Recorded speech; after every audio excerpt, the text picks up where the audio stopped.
Entre le Maroc et l'Algérie, l'Oued Guir au cœur d'une « guerre de l'eau » aux enjeux cruciaux. Depuis la mise en service du barrage marocain de Kadoussa, en 2021, Alger accuse son voisin de lui fermer le robinet.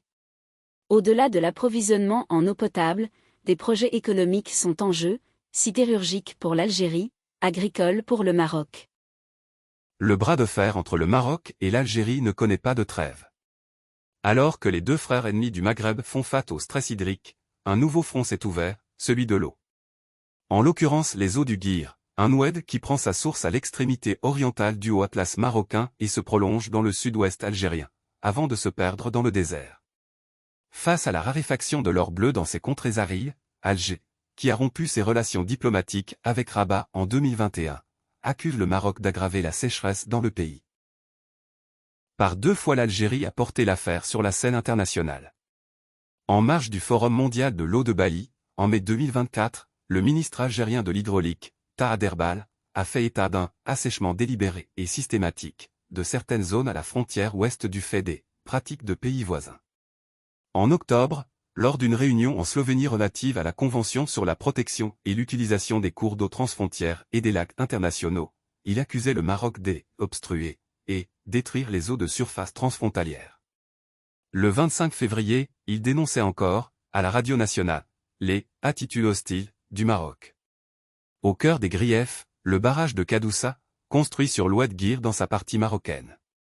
Mis en service en 2021, l'ouvrage d'une capacité de 220 millions de mètres cubes serait à l'origine de la « forte réduction » des eaux du Guir, d'après Tahar Erbal, et de « l'assèchement prolongé » du barrage algérien de Djof Torba, l'un des plus grands du pays, 365 millions de mètres cubes, édifié à la fin des années 1960 près de la ville de Béchar.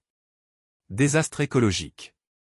À partir de 2022, la presse algérienne se fait l'écho d'un « désastre écologique ». Sur les berges du lac de Djof Torba, des centaines de poissons morts flottent à la surface.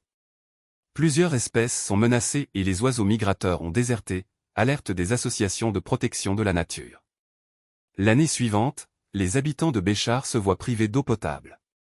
Dans certains quartiers, les robinets ne coulent qu'une fois tous les 10 jours, rapportait en août 2023 le quotidien El Watan.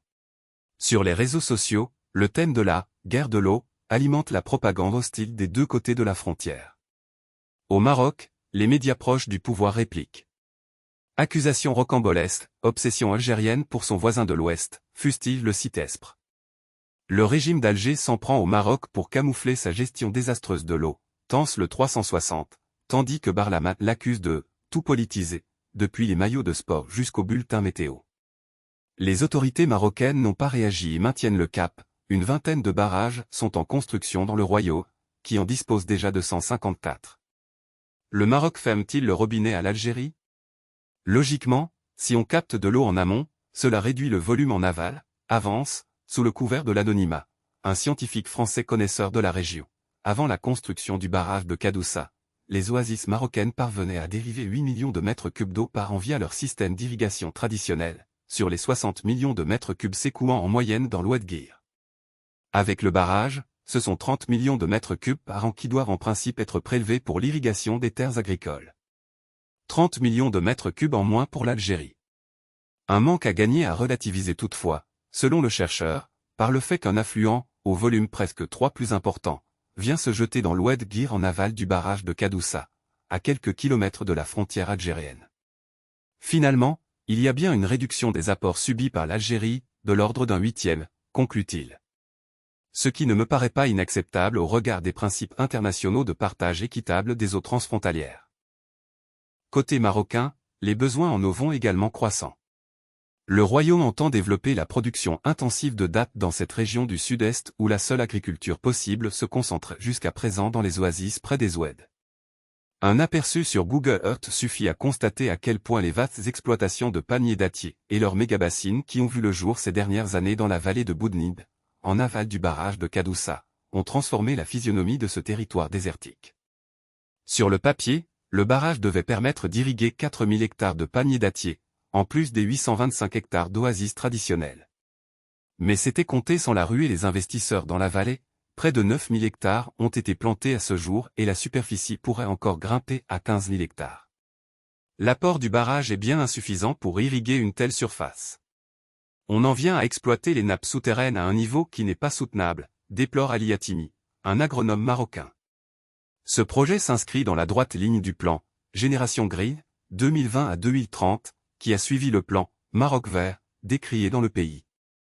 Cette stratégie agricole au service de l'agrobusiness a conduit à développer des monocultures avant tout destinées à l'export, rentables, mais aberrantes pour le climat local et surexploitant les ressources hydriques jusqu'au dernier mètre cube disponible, résume Ali Hatimi. Le 10 février, le ministre marocain de l'eau, Nizar Baraka, alertait sur la baisse à des niveaux records des nappes souterraines, jusqu'à 7 mètres par an dans la région de Boudrib. Alors que le pays fait face à sa 7e année de sécheresse consécutive, le roi Mohamed VI a appelé la population, le 26 février, à ne pas sacrifier le mouton lors de l'Aïd qui aura lieu début juin, évoquant notamment les défis climatiques, qui ont eu pour conséquence une régression substantielle du cheptel. Dimanche, le président algérien, Abdelmadjid Tebboune, ordonnait quant à lui l'importation d'1 million de moutons afin de permettre le sacrifice rituel, comme pour prendre une nouvelle fois le contre-pied du Maroc.